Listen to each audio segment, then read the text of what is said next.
This is the day that the Lord has made. I am rejoicing and I'm glad in it. Wow, it's another beautiful day, another spring day that I am, I'm having a lot of fun already. And I know today is going to be an awesome day.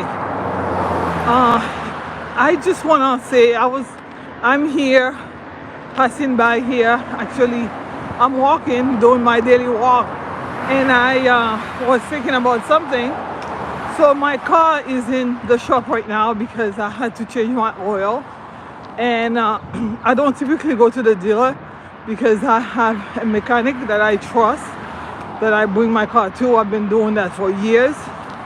And he's someone that I really trust. And I was like, look how comfortable I am to just drop off my car and then go for a walk. And then when I come back, I know he's gonna tell me, Gabrielle, this is how much you owe. And I know he's not gonna be gouging me. What he's asking me to pay is gonna be just right, because he's someone that I've come to trust and I've come to believe has a lot of integrity. And I've referred my own other family members to him because of the excellent work that he does, and also the fact that he does it with integrity and fairness. I go to a hairdresser. I have a sibling who lives like an hour away from me, but she comes to that hairdresser too because of the same reason. Great work, fairness, and reasonably priced. And it's very important that as a professional that you know that it's important. The integrity is everything.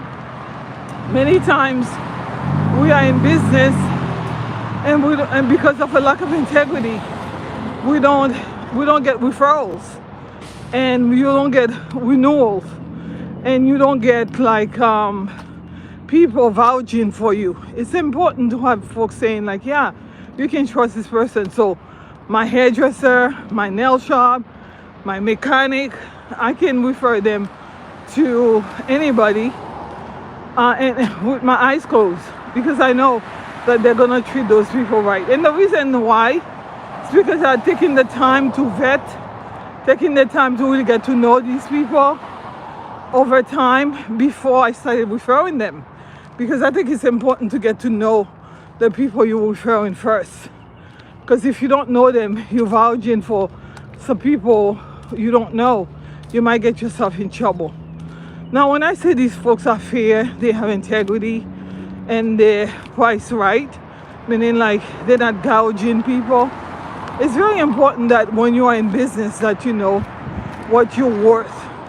Because they are from some folks who want to come, and what they want to do, they want you to work for free. They really are interested in seeing you not succeeding, because when you're in business, we are in business to make money. And when you're in business and someone wants to all the time come and not pay for the value, you don't want to deal with that person. Of course, those people who don't value you will never want to refer you. I remember years ago, I was like, I don't know, a young professional. I was working in sales, and this one lady, I started a deal with her. She listened to me, asked me questions. She looked very interested in everything.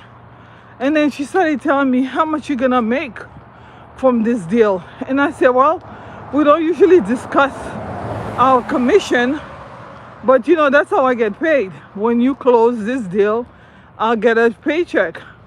And she pushed hard enough.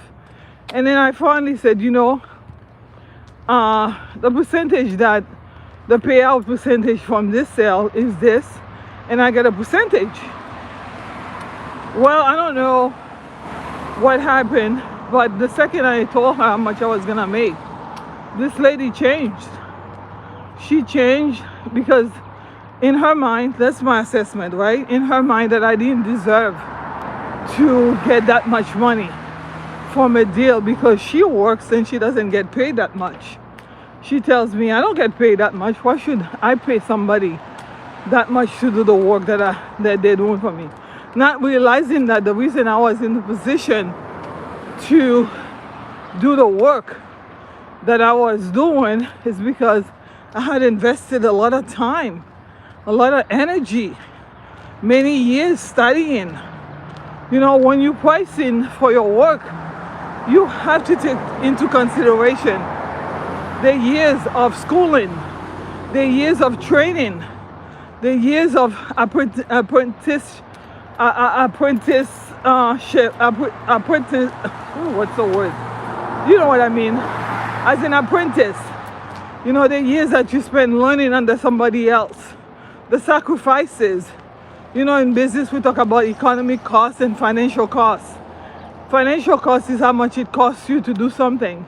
Economic costs also includes the opportunity loss, the opportunity cost. Meaning, like, while you were going into school, you were not able to maintain a full-time job or be able to be gainfully employed. So those things are expenses that you incurred in order for you to attain, to master the skill that you have today. So when it's time for you to get a payback, so to speak, you have to make sure that you count all that.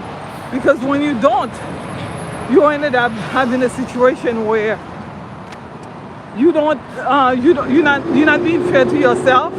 And if someone that you're working with is asking you to not be fair to yourself, you might wanna, I'm turning around, you might wanna not be dealing with those people, because at the end of the day, they don't value you.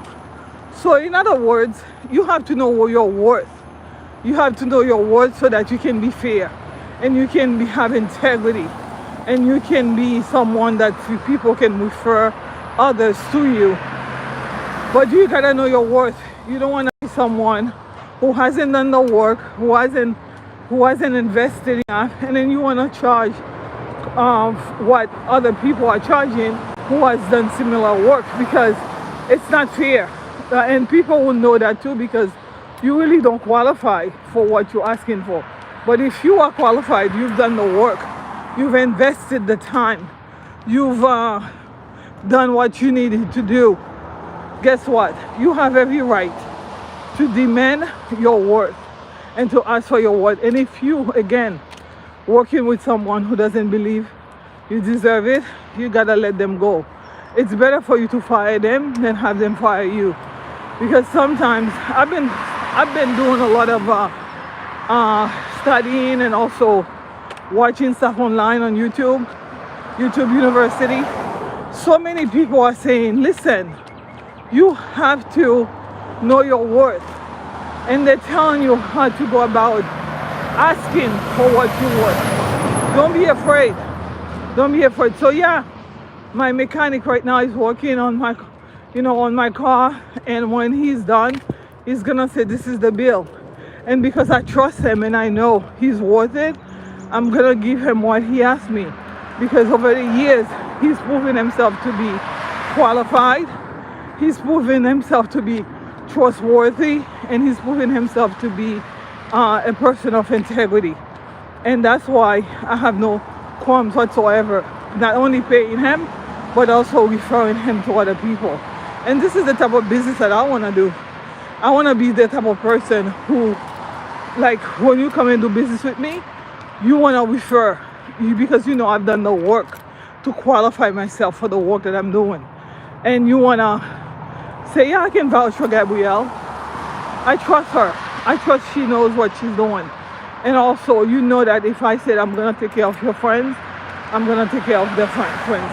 Again, like I said, if somebody is not interested in seeing you do well, like that woman from years ago who was like, I'm not going to pay her. She just didn't feel like I looked like somebody who needed to get paid. Sometimes people discriminate against you because you're female. They discriminate against you because you're a minority. Good morning. They discriminate against you because you're young. They discriminate against you because they're seeing you and they're comparing you to themselves, not realizing that you don't have everything in common. Just because you look like you don't have everything in common, that you've done the work to deserve to be where you at and to deserve to get the pay that you're getting. And that if they cannot afford you, they can leave. But telling you that you don't deserve it is not right. So That's my little sharing today. If you get to see this, I hope you realize that we all have a price, and that we all can stand on our 2 feet and ask for what we worth, what we're worth, and that you don't have to be afraid, or you have to make sure though you do the work to deserve what you're asking for. Because when you don't deserve what you're asking for because you haven't done the work, that's what they call a con artist. Someone who's pretending to be something that they're not. And you don't want to be that. You want to be someone who's done the work so that you can deserve to ask for what you want. And I know for me, working in financial services, I've done a lot of studying in financial services, have my degrees, and I've spent years of training, and even as a licensed tax professional, I'm in EA. For those of you who don't know, that's an enrolled agent. Every 3 years I have to renew my license, and I gotta take 72 hours of credit in order for me to keep that license. And I've had it since 2010 or 11, so it's been 14-15 years. And when someone comes to work with me and they're like, oh, what's your qualification? I say, well, I have a master's in taxation, and I'm also an EA. They're like, oh, okay, but you cannot have someone who has a master degree in a field and also a licensed practitioner and expect them to charge you like someone who just woke up one day and say, you know what, why don't I open up a tax practice? Why don't I just open a tax practice? They're completing forms for you. They're not tax strategists. They don't even understand the tax law. They're completing the 1040 for you, completing the form, versus someone who has the comprehensive knowledge to really guide you. So many times I see folks come to me after the fact with their tax returns and saying like, oh, this person did it for me. The first thing I do is look at the credential. What's the credential? And I don't see any credential. And many times it's self-prepared because they don't even want to put their name on the 1040. Okay? Because they're doing it for you for $100 because they don't know what they're doing. And then they don't even want to put their name on the tax return, because if there are issues and the IRS or the Department of Revenue from your state is calling, asking for questions, they don't want to be the ones to go in and talk to them about what's going on with your tax return. Whereas I'm licensed to be able to go and represent you and say, oh yeah, I prepared this. What are some of the issues that you are seeing here? What do I need to do to fix it? And if it was a mistake, oh, I own that mistake. I can fix it, and whatever the consequences, I'll handle that. The client doesn't have to deal with that because I'm taking the risk. So therefore, I gotta get paid for the work that I do and the risk that I'm taking. So that's what I wanna say today. Remember, know your worth. Know that you don't have to beg anybody, that your gifts shall make room for you. Actually, that's the first for the day. Your gifts shall make room for you and will put you in front of great people. That's what I'm paraphrasing, but I'll put it on the post. Your gifts. So whatever your gifts are, and also what you've been investing money in, learning, training, those are your gifts.